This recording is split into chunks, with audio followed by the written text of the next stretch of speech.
मेरे ख्याल में यहाँ पर इसको फॉलो करते जाओ।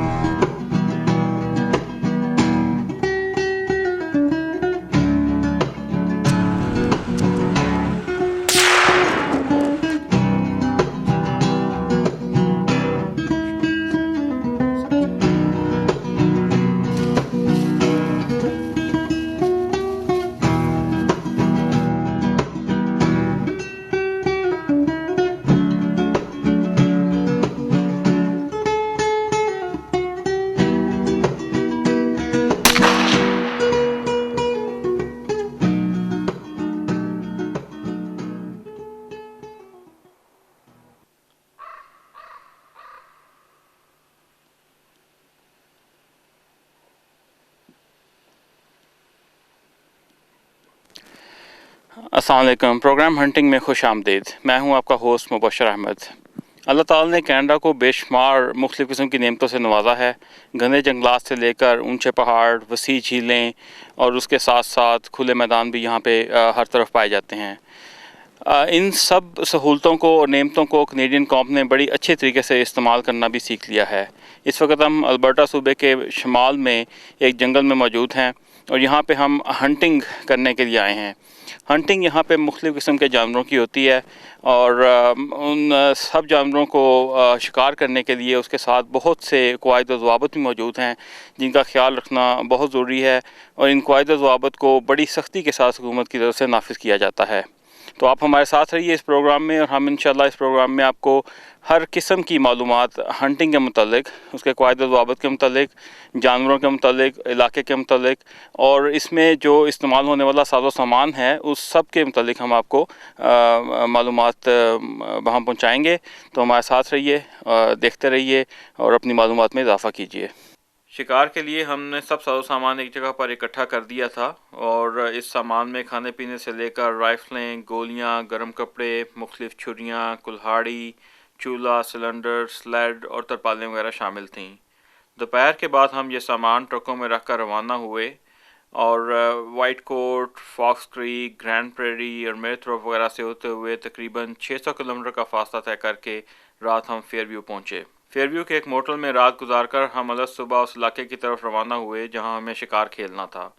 शिकार का वक्त चूँकि सूरज तलू होने से तकरीबन आधा घंटा कबल शुरू हो जाता है, इसलिए हमें तकरीबन 1 घंटा पहले मोटल से रवाना होना पड़ा। ये इलाका फेयरव्यू से तकरीबन 60 किलोमीटर मज़ीद शुमाल की तरफ है। इस इलाके में चूँकि खेत और जंगल साथ साथ हैं, इसलिए शिकार निस्बतन आसानी से मिल जाता है। शिकार का वक्त चूँकि सर्दियों के शुरू में होता है, इसलिए ये तमाम इलाका बर्फ़ से ढका होता है और ख़ास तौर पर सुबह और शाम के वक्त ड्राइविंग में बहुत एहतियात की ज़रूरत होती है। इस इलाके में पहुंचकर हम 2 टीमों में तकसीम हो गए और अपने अपने मुकर्रर इलाकों में किस्मत आजमाई करने लगे।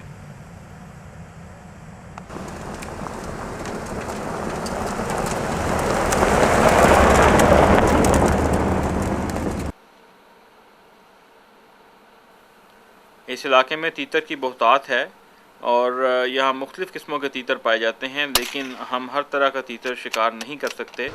ये आपका फ़र्ज़ है कि गोली चलाने से पहले आप अच्छी तरह इत्मीनान कर लें कि जिस परिंदे को आप शिकार करने लगे हैं उसके शिकार की यहाँ पर इजाज़त है भी या नहीं।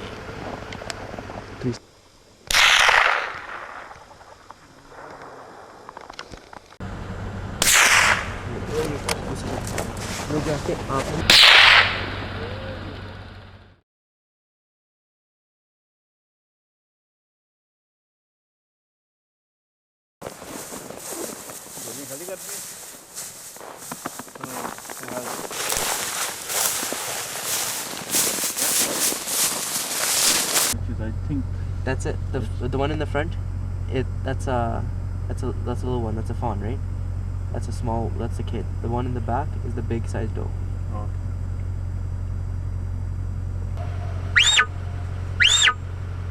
खोल दो, लगा दो। चलो निकलो यहाँ से।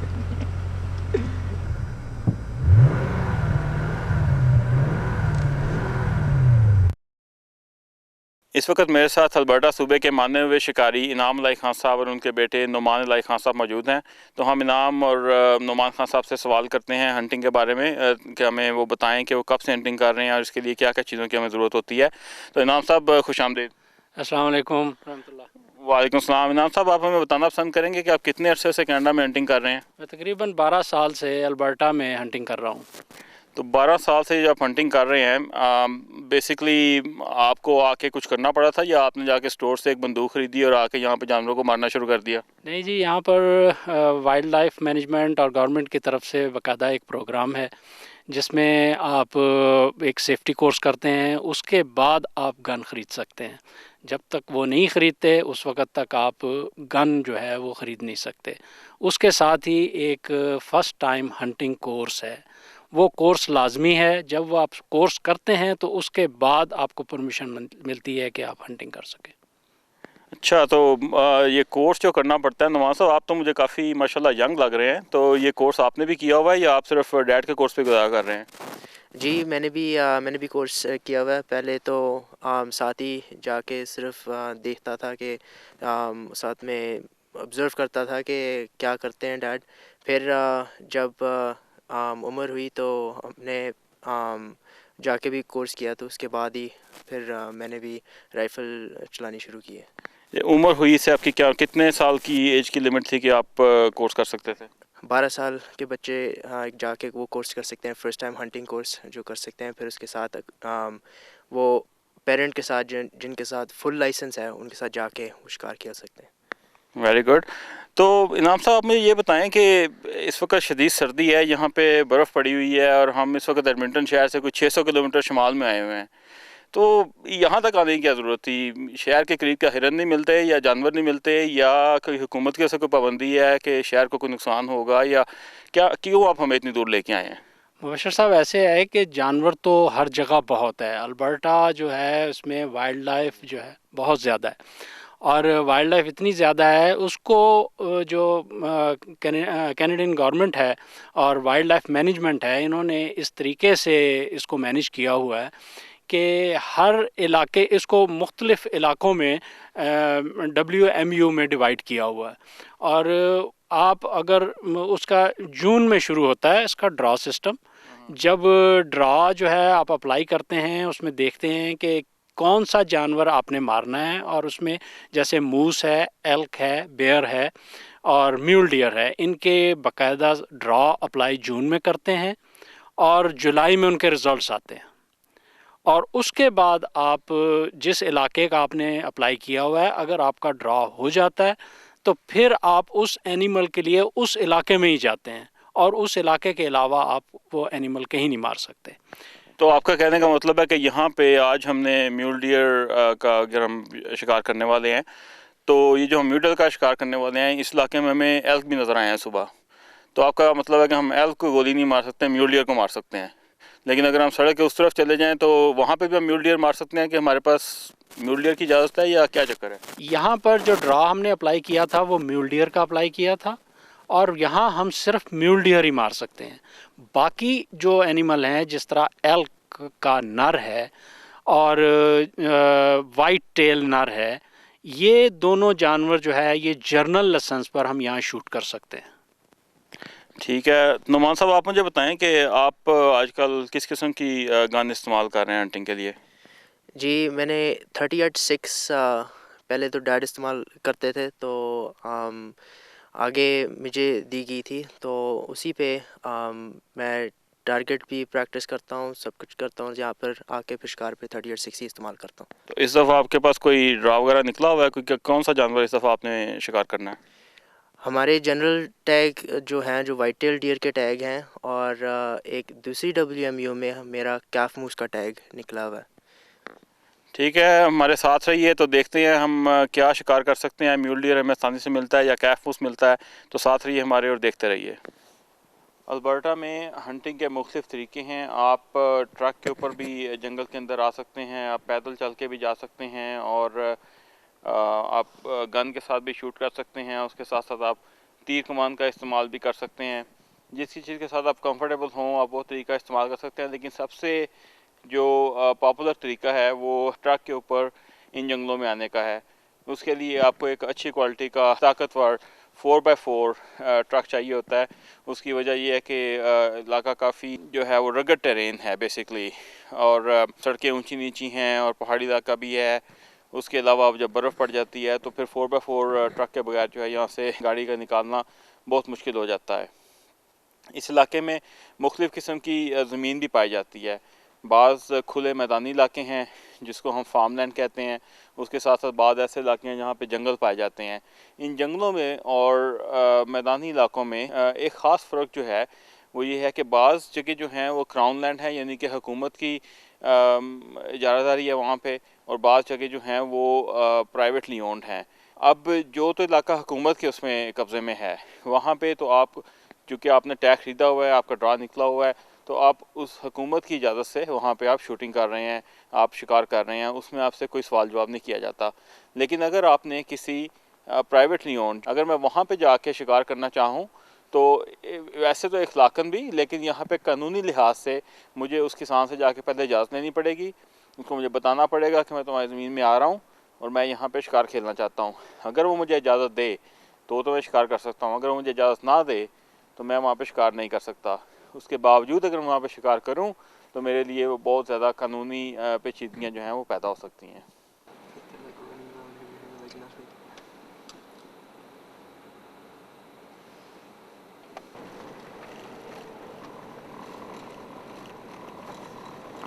यहाँ जंगलों में मुख्तलिफ़ जगहों पर तेल के कुएँ पाए जाते हैं जिन तक रिसाई के लिए कंपनियों ने दरख्त काट कर रास्ते बनाए हुए हैं, और ये कच्चे रास्ते हमारे लिए बहुत सहूलत पैदा करते हैं। इसके साथ साथ जंगल में बहुत सी जगहों पर हमें मुस्तकिल मचानें बनी हुई भी नज़र आईं जिन पर बैठकर शौकीन शिकारी जो हैं वो घंटों तक जानवरों का इंतज़ार करते हैं। एक ऐसी ही मचान पर नुमान साहब चढ़कर इर्द गिर्द का इलाका देख रहे हैं और जानवरों को तलाश कर रहे हैं।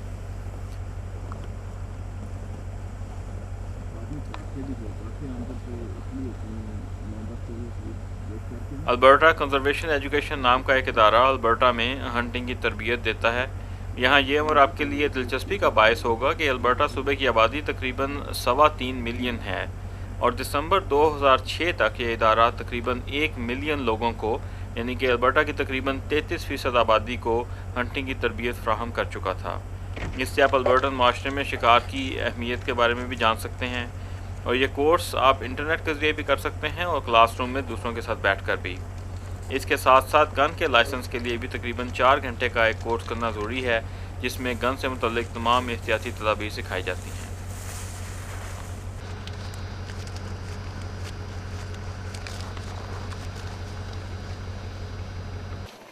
चले चले चले चले चले।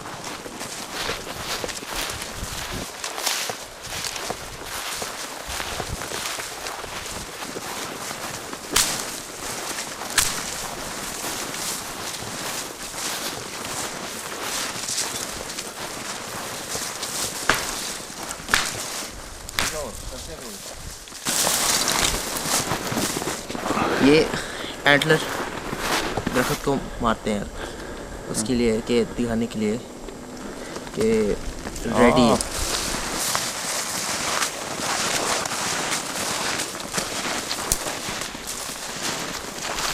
नुमान ने भी जो हरकत की है वो इस तरह से की है कि जो उन्होंने अभी एल के लिए आवाज़ निकाली है, तो बेसिकली ये एल के लिए एक इन्विटेशन है कि आओ मेरे साथ लड़ाई करो और मेरे इलाके पे कब्ज़ा करो, या मैं तुम्हारे इलाके पे कब्ज़ा करता हूँ। तो ये जो दरख्त को जो छड़ी के साथ मार रहे हैं उसका ये मतलब है कि एल को आवाज़ आए कि वो सींगों के साथ अपने दरख्तों को मार रहा है और दूसरे एल को वो लड़ाई के लिए दावत दे रहा है। तो इसलिए इस किस्म की हरकतें कर रहे हैं कि दूसरी तरफ जो अगर कोई एल वगैरह है जो हम जंगल में पैदल चल के ढूंढ रहे हैं, अगर कुछ नज़र आता है तो वो बाहर निकले, मुकाबले के सामने आए और हमारी गोली का निशाना बने।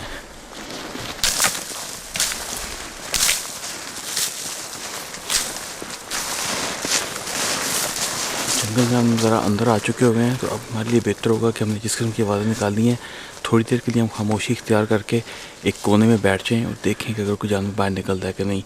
तो आगे मुझे एक अच्छी जगह नज़र आ रही है जहाँ पे घास फूस है, तो हम वहाँ पे एक जगह पे छुप के बैठेंगे और एल्क का इंतज़ार करेंगे।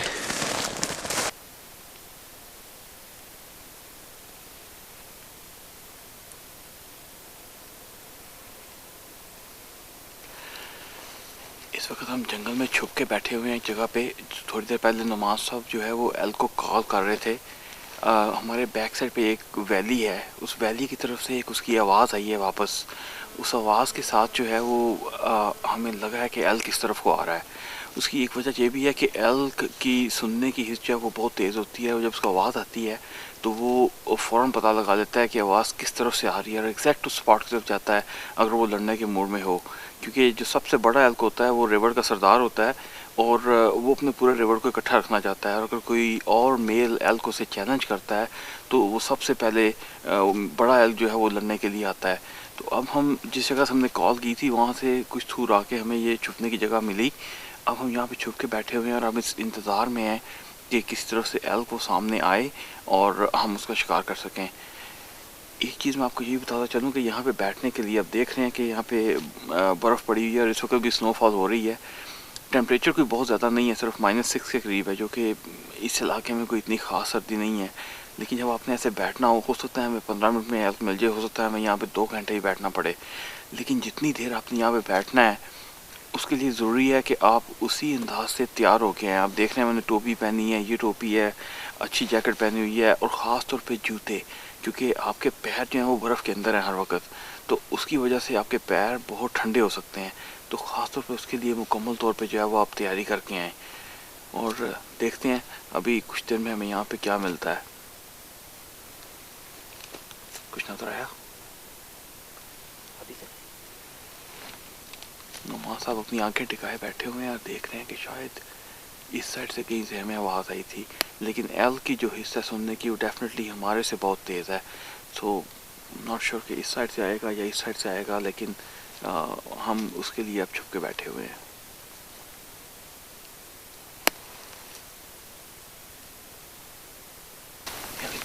आवाज़ आ रही है, तुम्हारा कॉल करने की ज़रूरत है कि वैसे आएगी? तुम्हारा अभी कॉल नहीं करनी, तुम्हारा कॉल नहीं करनी, अभी नहीं करनी। जवाब आएगा, वो जब पूछेगा ना कि किधर हो, फिर हम जवाब देंगे। ख़ास अंदाज से पूछेगा आप किधर हो, कि वो उसके कोई ख़ास बोलने का स्टाइल है जो तुम्हें समझ में आएगा। उसने जैसे हमने उसको बुलाया था पहले, हाँ, ऐसी कॉल उसकी भी आएगी। अच्छा,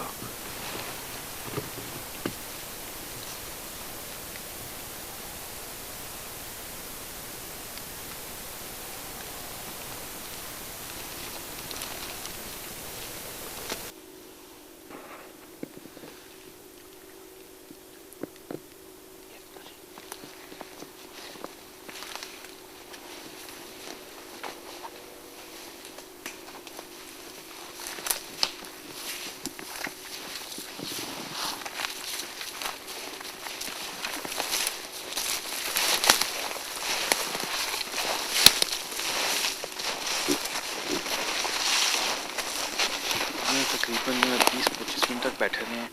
दरमियान में आवाज़ें ऐसी आई थी जैसे एल्क हमारी कॉल का जवाब दे रहा है और किसी जानवर के चलने की आवाज़ आ रही थी। लेकिन 20-25 मिनट तक यहाँ छुप के बैठे रहने के बावजूद हमें कोई जानवर नज़र नहीं आया। एल्क बहुत होशियार जानवर है और ख़ास तौर पे उसकी सूंघने की हिस्स भी बहुत तेज़ है। तो मुझे यकीन है कि उसने पहले तो समझा होगा कि एल्क की आवाज़ आ रही है, मुझे चैलेंज किया जा रहा है, लेकिन करीब आके ज़रूर उसने हमें स्मेल किया होगा या उसको कोई और शक पड़ा होगा और वो जानवर इस तरफ नहीं आया। तो अब हम चलते हैं और थोड़ी दूर, देखते हैं कि आगे हमें कोई जानवर मिलता है या नहीं। तो चलिए हमारे साथ रहिए।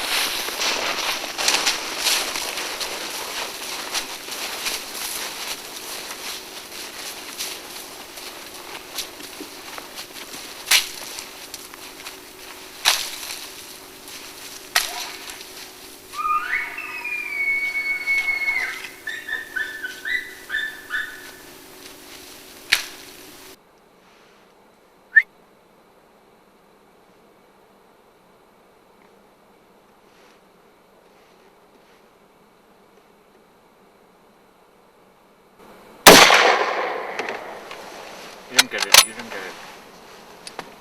यार दूसरी वहीं पे खड़ी है को.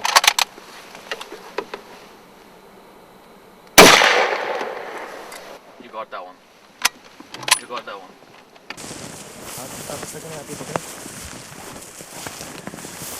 Bring the. Did you bring the saw? नहीं अभी नहीं कुछ, अब वो वहाँ जाके कर देंगे। वो saw तो वहाँ पड़ी थी.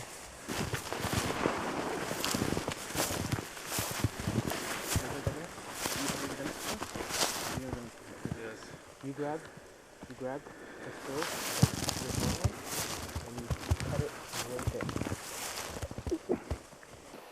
जानवर का शिकार करने के बाद सबसे अहम बात उस पर सबसे पहले अपना टैग लगाना है. टैग लगाते ही आपका शिकार किया हुआ जानवर आपके लिए कानूनी हो जाता है. अगर आपने टैग नहीं लगाया हुआ उसके बावजूद बेशक आपने जानवर कानूनी तौर पे शिकार किया है, लेकिन वो आपके लिए बहुत कानूनी पेचीदगियाँ जो है वो पैदा कर सकता है. शिकार करने के बाद, टैग लगाने के बाद सबसे पहला काम आप जो करते हैं, ख़ासतौर पे हिरन वगैरह के मामले में, कि उसके वो ग्लैंड्स होते हैं जिनको आप काट के फेंक देते हैं, वरना वो गोश्त को ख़राब करते हैं.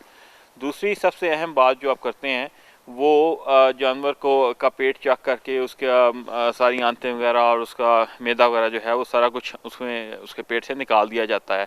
ऐसा इसलिए किया जाता है कि जो खाली गोश्त बाकी रह जाए और वो गोश्त जो है वो मौसम के साथ ठंडा होता जाए और उसके ख़राब होने के जो हैं वो चांसेस ना रहें. अभी थोड़ी देर पहले जो हमने हिरन शिकार किया है वहाँ पे नुमान साहब और यूसुफ खान साहब जो है अभी उसकी सफाई कर रहे हैं. उसका फसदा निकाल के एक साइड पे वो फेंक देंगे.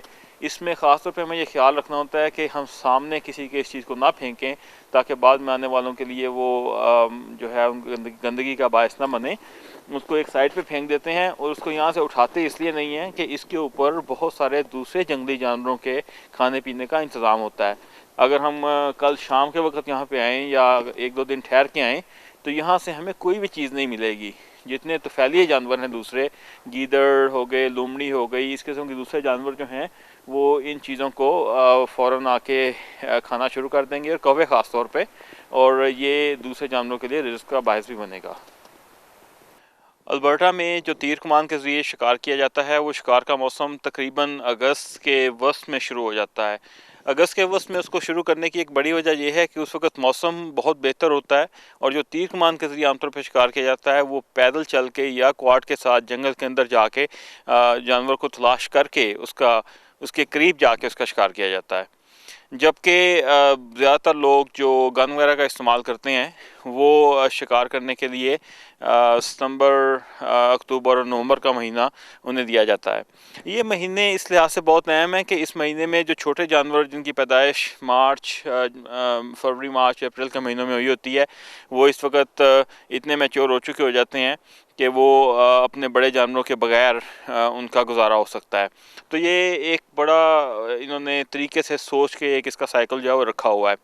अब नवंबर का महीने में जब बर्फ़ पड़ जाती है और हर तरफ जो है वो सफ़ेदी हो जाती है, जानवर का नज़र आना हमारे लिए बहुत आसान हो जाता है. लेकिन उसके साथ साथ टेम्परेचर जो है वो हमारे लिए बड़ी चैलेंजिंग कंडीशंस पैदा कर देता है.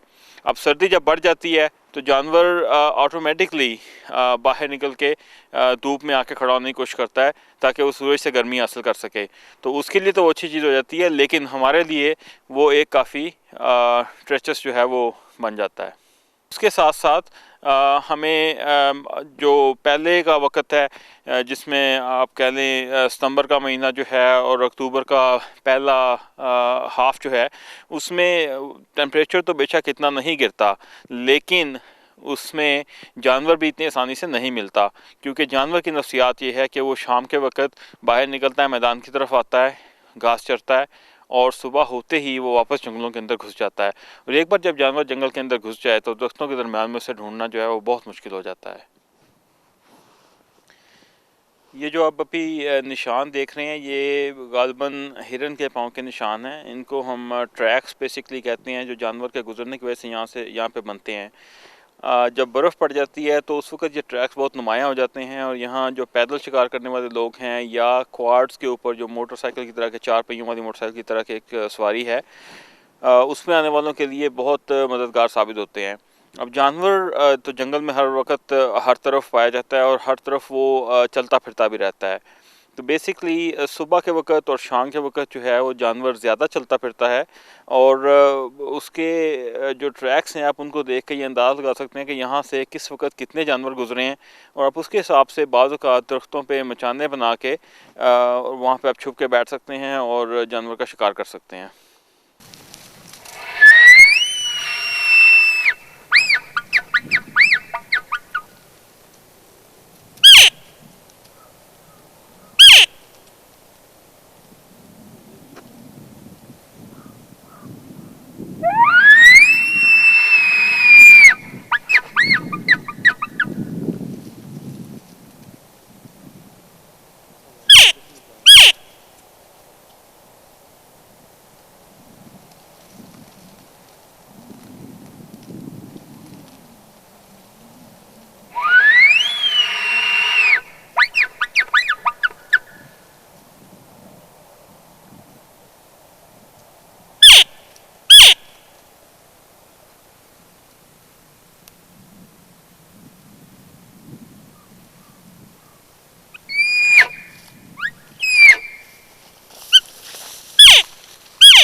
नुमान बैठा हुआ क्या कर रहा है? नुमान जो है वो इस वक्त हमने यहाँ पर एक एल्क देखा जो कि नर था, वो दौड़ के इधर जंगल की तरफ गया, तो हम उसको अब कॉल करके तो निकाल रहे हैं ताकि वो आए और फाइट करे, और ये उसको चैलेंज है और चैलेंज कर रहे हैं उसको। तो आवाज़ पे कभी काऊ की आवाज़ निकालते हैं, कभी वो जो एक डिवाइस सी पकड़ी हुई है नुमान ने वो बुल कॉल है, और जो मेरे पास है वो काऊ कॉल है। जब ये कॉल करते हैं तो उसको कॉल का रिस्पांस देते हुए एल्क जो है वो दोबारा वापस आ सकता है। तो वो वापस क्यों है, क्यों लड़ाई करेगा आपके साथ आके? वो आपके साथ लड़ाई करेगा या आपके किसी दूसरे एल्क की तरफ से उसको चैलेंज आ रहा है? ये दूसरे एल्क की तरफ से उसको चैलेंज आ रहा है। ये जो काऊ कॉल है, और वो काऊ कॉल में वो क्योंकि काऊ आजकल मीटिंग सीज़न है उसमें वो चेस करने उसको आएगा, तो जब काऊ कॉल करते हैं तो वो समझेगा कि कोई वहाँ पर जो मेरी हेड की काऊ है वो बुला रही है, तो उसके लिए वो निकल के आएगा उसके लिए। तो ये आपके पास कुछ और भी चीज़ें हैं? मेरे पास ये एक मूस कॉल है।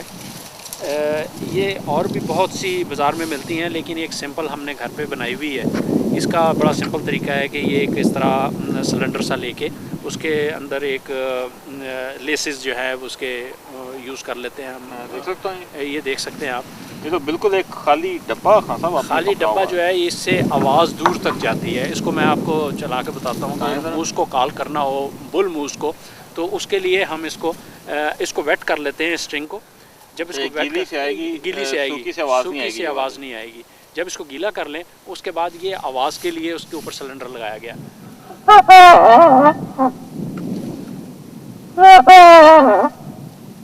इस कॉल पे बुल मूस जो है वो फिर फाइट के लिए वो भी इसी तरह निकल के आएगा। अच्छा, तो इसी तो एल्क की कॉल नुमान के पास है, आपके पास मूस की है, उसके अलावा हिरन के लिए भी कुछ चीज़ होती है आपके पास कि हिरन को भी ऐसे बुलाया जाए मुकाबले के लिए? हिरन का जो है ग्रंट कॉल कहलाता है वो। जब नर हिरन जो है उसको बुलाना हो तो उसके लिए हम यूज़ करते हैं कि अगर दौड़ भी रहा है तो उसको खड़ा करने के लिए। तो ये तो बड़ी हल्की सी आवाज़ है, ये आवाज़ मतलब दूर अगर हिरन भाग रहा है तो वहाँ दूर तक आवाज़ जाएगी? हिरन की जो सुनने की ताकत है वो इतनी सेंसिटिव है कि आप हल्की से हल्की जो है ना आपकी बास टाइम पाँव की और आपके सांस की जो है वो भी कैच कर लेता है आवाज़ को, और इतनी ज़्यादा सेंसिटिव है वो।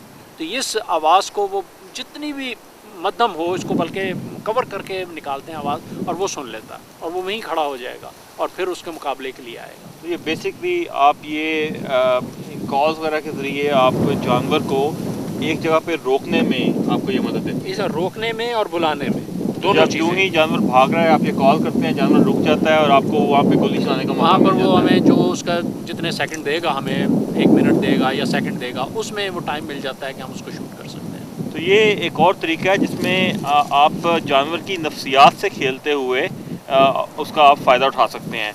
वैसे अगर हिरन की सुनने की चूँकि बहुत तेज़ है, जो ही आप उसके करीब जाएंगे या उस इलाके में भी आप कदम रखेंगे तो हिरन वहाँ से भागने की कोशिश करेगा, और आपके वहाँ पहुँचने से पहले और आपके रेडी होने से पहले वो वहाँ से भाग जाएगा। लेकिन ये कॉल के ज़रिए आप उसको वहीं पे रोक सकते हैं और उसमें आपको गोली चलाने का मौका मिल सकता है।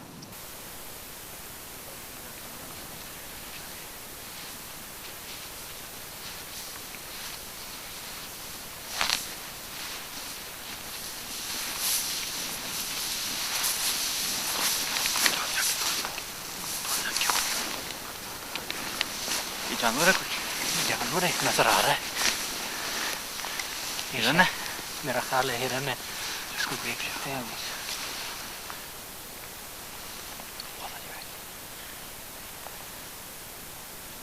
क्या हिरन है? हिरन है। हाँ जी, इसको मैं शॉट लेने लगा हूँ।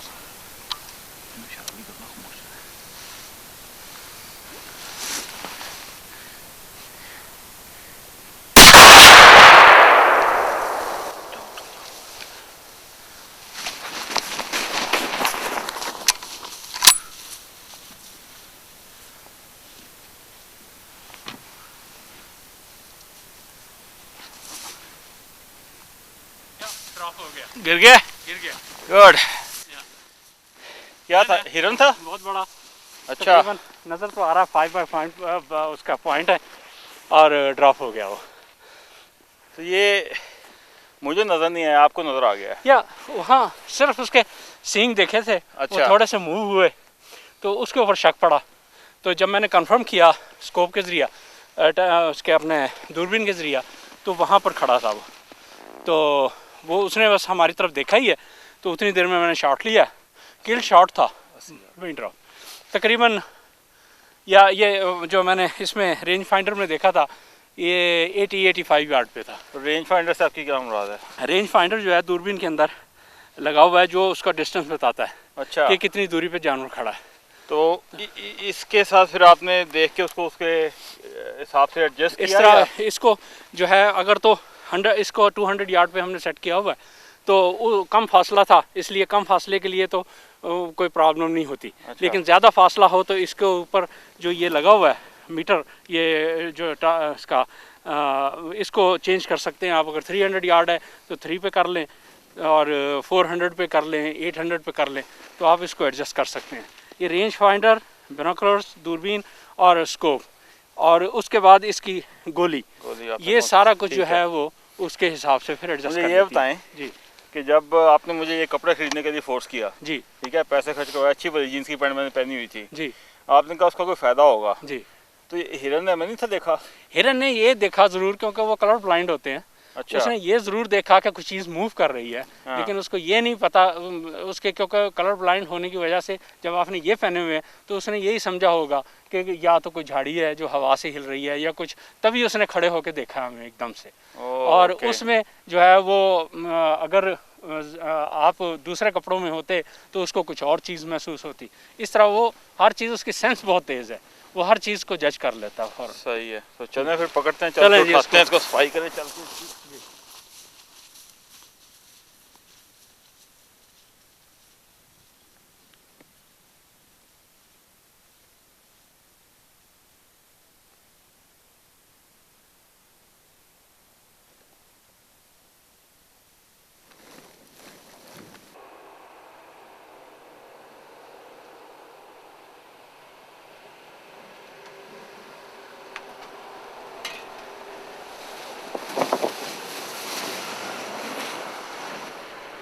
इसके साथ ही हमारा प्रोग्राम हंटिंग इन कनाडा अपने इख्तिताम को पहुंचता है। उम्मीद है आप इस प्रोग्राम से लुत्फ़अंदोज़ हुए होंगे। इस मुख्तसर से वक्त में हमने कोशिश की कि आपको हर किस्म की मालूमात शिकार के मुतालिक मुहैया करें, लेकिन ज़ाहिर है कि ये मुमकिन नहीं है। तो इसलिए अगर आप शिकार पे जाना चाहें तो सबसे पहले अपने मुकामी हुकाम से रब्ता कायम करें, और जो भी मुकामी कवानीन और क़वाइद ज़वाबित हैं उनसे वाक़फ़ियत हासिल करने के बाद आप शिकार को शुरू करें। इसके अलावा एक असूल अपना ज़रूर बनाएं कि सेफ़्टी फ़र्स्ट। अगर आप महफूज होंगे तो आप इस किस्म की एक्टिविटी से ज़्यादा अच्छी तरह लुत्फ़अंदोज़ हो सकेंगे। इसके साथ इजाज़त दें अपने होस्ट मुबश्शिर अहमद को। इंशाल्लाह फिर मुलाकात होगी। अल्लाह हाफ़िज़।